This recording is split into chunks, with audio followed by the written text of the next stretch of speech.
someone jumps you from behind? Well, first of all, if you don't see the punch, what's going to happen? You're going to get knocked out. So I'm going to show them. Bang!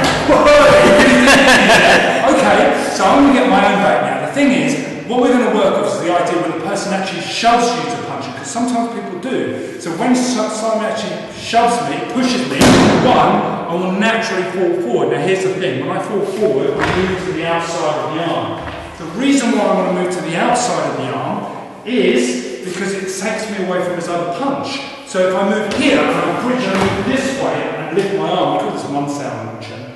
If he's throwing his other arm, I'm away from him. As opposed to if I turn this way, I'm walking straight, bang, into a second punch. So what I want to do is make sure when I step, I move this way, away from the other arm, and that means where I can laugh. So quite clearly I can go from here, step, bridge, lift my hands up, which gives me the coverage as I mentioned. I can run, hit him, grab hold of him, pull myself past to run to the escape. That's the way that I'm running, because it takes me away from this arm.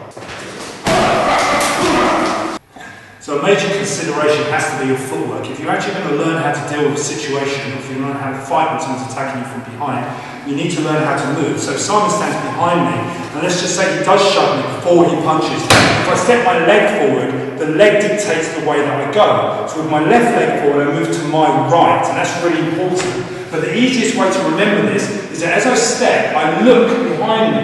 Now you can naturally look over your right shoulder and see, but if you try to look over your left shoulder, you can't see anything. So the way that you can actually naturally look makes sense, because if someone's standing behind you and they're going to punch you, you want to be able to see it, because if he punches, I get my hands up, getting hit, control, bang, and fight back quite quickly because I can see it. And this is the key thing. So your first initial movement of defence has to be, as I step, I look.